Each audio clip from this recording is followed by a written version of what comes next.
मृत्युंजय. लेखक शिवाजी सावंत.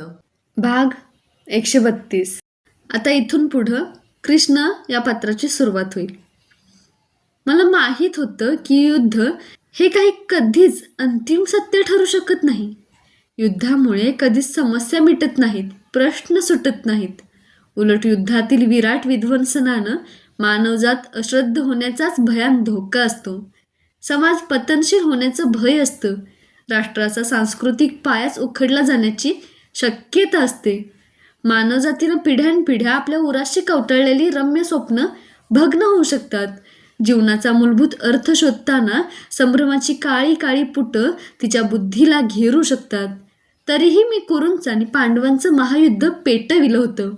लक्ष लक्ष योद्ध्यांचा बली चढविणारा मृत्यूचा महायज्ञ मांडला होता. मनामनांच्या कोंडीत साठलेल्या सुप्त क्रौर्याचा मुक्त विस्फोट करणारा रोमांचक खेळ मांडला होता. कणाकणांतील ज्या चैतन्यामुळे विश्व संचलित होतं त्या तेजस्वी कणाकणांचा लोमहर्षण संघर्ष मांडला होता. का? कशासाठी? मी का एक पाषाण हृदयी वधिक होतो म्हणून? जगात कोणीच जिवंत असू नये असं मला वाटत होतं म्हणून? क्रौर्याचं, अश्रद्धेचं, अराजकतेचं, स्वैराचाराचं साम्राज्य आर्यावर्तावर यावं म्हणून? मुळीच नाही. युद्ध पेटविलं होतं मी, हातातील गांडीव धनुष्य टाकून नात्यांच्या प्रेमात संभ्रमित झालेल्या, कंठ सुकलेल्या अर्जुनाला पुन्हा धनुष्य हाती पेलायला प्रवृत्त करून, स्वतः त्याचे घोडे वागविण्यासाठी हाती त्याच्या नंदीघोष रथाचे वेग धरून, युद्धाच्या तिसऱ्या दिवशीच हाती शस्त्र न धरण्याची प्रतिज्ञा भंगण्याची तमा न बाळगता. का केलं होतं मी हे सर्व? कशासाठी? द्रौपदीच्या अकलंक चारित्र्याची घोर विटंबना करणाऱ्या दुर्योधन दुःशासन यांना केवळ शासन देण्यासाठी? शकुनी मामांच्या कपटाच्या राजकारणाला कायमचं उखडून काढण्यासाठी? भीष्म द्रोणांच्या मुखविवशतेला आणि असमर्थनीय तटस्थेला वाचा फोडण्यासाठी? धृतराष्ट्राच्या अंध डोळ्यांत सत्याचं झणझणीत अंजन घालण्यासाठी?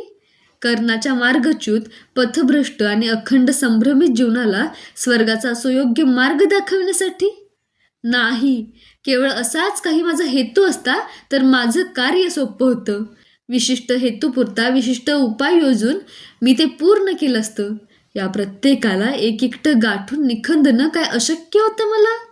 केवळ 2 राजसिंहासनांचाही प्रश्न माझ्या पुढं नव्हता. मग कशासाठी मांडला होता हा थरारक महायज्ञ मी? का? माझ्या पुढं प्रश्न होता अखिल मानव जातीचा. प्रश्न होता चिरंतन अशा अंतिम सत्याचा. प्रश्न होता शरीरांचे विविध ढंगी आणि अगणित कुंभ धारण करून राहणाऱ्या अमर आत्मतत्वाचा. जगातील अंतिम आणि कधीही न बदलणारं शाश्वत सत्य आहे प्रकाशमय अमर चैतन्य. कुणालाही त्याचा अनुभव आपल्या विलासी रंगमहालात राहून कधीच नाही घेता येणार. केवळ जगायचंच. या शुद्ध लोचट आसक्तीला पाण्यातील हत्तीला मगर चिकटतो तसं चिकटून त्याचा प्रत्यय कुणालाही कधीही नाही घेता येणार. त्यासाठी दिवसामागून रात्र असते तसा जीवनामागून मृत्यू असतो. याचा शरीरातील पेशींना दाट आणि अमळ परिचय व्हावा लागतो. मन, शरीर, बुद्धी सर्व निकोप, आत्मनिर्भर व्हावं लागतं. मग सत्य कुणीच दुसऱ्यानं सांगावं लागत नाही, पटवावं लागत नाही. ते आपोआपच शरीरांतूनच प्रकटन पाहू लागतं. मुक्ती किंवा सर्वश्रेष्ठ आत्मानुभव ही कधीही भिक्षा मागून मिळणारी वस्तू नव्हे. दुसऱ्यांनी अन्न खाऊन आपली भूक कधीच शमत नाही. दुसऱ्यांनी पाणी प्राशल्यानं आपली तृष्णा कधीच तृप्त होत नाही. अगदी तसंच कुणाच्याही केवळ उपदेशामुळे कुणाचाही कधीच उद्धार होत नाही, होणारही नाही. जिथं जिथं जीवन असतं तिथं तिथं प्रकटनाचीही अनावर ओढ असते, मुक्तीची तळमळ असते. बाहेरून ती दिसत नसेल पण आतून अखंडपणे हेच कार्य चाललेलं असतं. जीवन म्हणजे प्रकटन. कधी कधी या प्रकटनाचा प्रलयकारी देखावा मानवजातीपुढे यावा लागतो. कारण ग्रंथ, उपदेश, नीतितत्व यांपलीकडे जाऊन ती आसक्त झालेली असते, खुशालवादी झालेली असते. जगात दृश्य वस्तूंच्या पलीकडे आणखी काही सूक्ष्म जगत आहे हे पाहायलाही तिला अवसर नसतो. त्यावेळी घटकाभर तिला कुठेतरी थांबवावंही लागतंच आणि त्यासाठी युद्धासारखा दुसरा अन्य प्रभावी असा मार्गच असत नाही. मी युद्ध पेटविलं होतं ते यासाठी, केवळ यासाठीच. युद्ध 10 दिवस भयंकरपणे घुमलं होतं, गरजलं होतं.